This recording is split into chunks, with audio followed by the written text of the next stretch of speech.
What is up, my Moon Tribe? I'm Haley, and welcome back to Moon Tribe Tarot. This is going to be for the star sign of Capricorn for January 1st, the 10th of January 2021. Take what resonates, leave behind what does not. If you'd like to book a personal reading with me, where your messages will 100% correlate to your story, because they're for you in mind. You can find all the information, how to reach me for a reading, in the description box down below. If you like the content that I make and you want to support my ass, please go smash the like and subscribe buttons. Without any further ado, I have already gone and pulled your cards off camera, like always for you, Capricorn. So let's get right into the reading. I shuffled and I felt weird, and I said to myself, I'm not supposed to read this, I'm not supposed to read this. Even though it wasn't that trash, I still got the feeling this isn't the spread for Capricorn. So I pulled again, and look at what the fuck we got. We got the Sun with the 9 of Pentacles, the Sun, the 6 of Swords. Okay, so we have the 9 of Pentacles is an accumulation, it's success spread, especially when you do something yourself. It is the planning and success that you have sown and reaped yourself.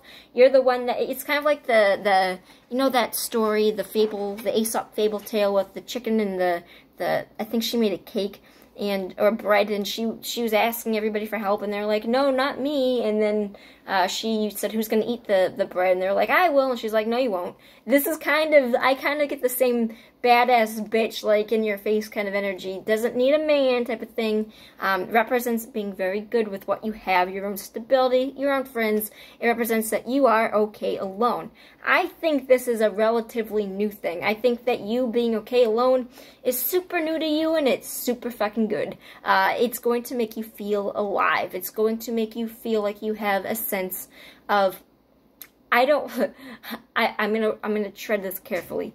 When I say that it makes you feel like you have a sense of purpose, that doesn't mean that you don't have a sense of purpose, or that you aren't, or you don't have a purpose. It just makes you feel very high of yourself. It's going to be something that, it shows you that you can stand on your own. It's going to be something that says, I can really do this alone. And that's a huge thing, because being alone and doing things alone is insanely terrifying in a pack culture, animal society, when we're all so heavily dependent on each other and other people and validation and relationships. I feel like that's specifically what's being worked out here, because with the 6 of Swords, it represents leaving something behind.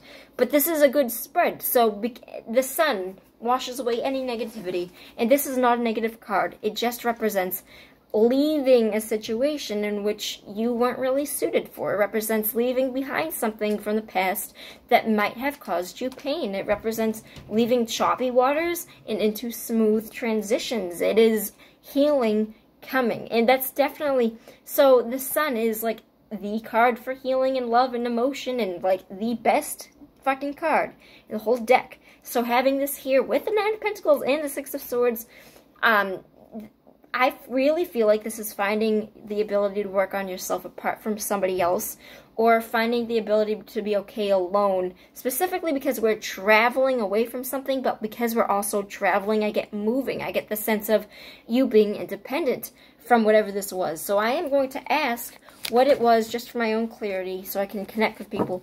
What was this that you walked away from?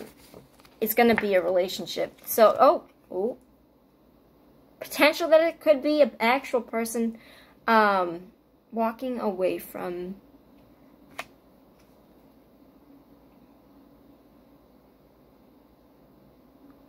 Because the Queen of Wands did come up as a person, I get the feeling that you either left behind a job in which you had a sense of leadership that wasn't really the best suited for you, or it was an actual person that has Aries, Leo, Sagittarius energy. It doesn't actually have to be an Aries, Leo, Sagittarius. It could just be somebody that's very hot-headed, passionate, would be a good wife, co-worker, a leader, somebody that is good with children, somebody that's a good mother, somebody that's very, very passionate and fiery.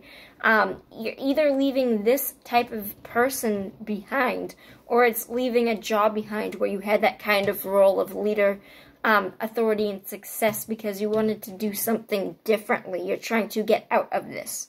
But I specifically see this as you bettering yourself from a period of time where you went through something where this was in the negative somehow. In some aspect, this person either did something or it was indicating that you didn't feel at home being where you were. If that makes any sense, that's directly what I just heard.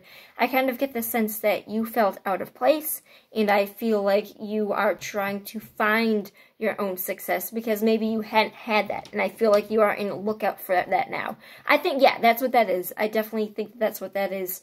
I feel like you are moving away from a period of uncertainty, of not knowing who you were, and trying to either find that, or it is that you were trying to walk away from something that you had some sort of role of leadership in because it wasn't working out. But whatever this is, the sun removes like almost all negativities from any spread that it's in. And again, this is really, really good energy for moving away from something and finding your own independence. So I really do think that you are moving away from something that wasn't working to find something that did for yourself. And this is a really good spread. I love you so much. I'll see you on the flip side, Capricorn. Peace out.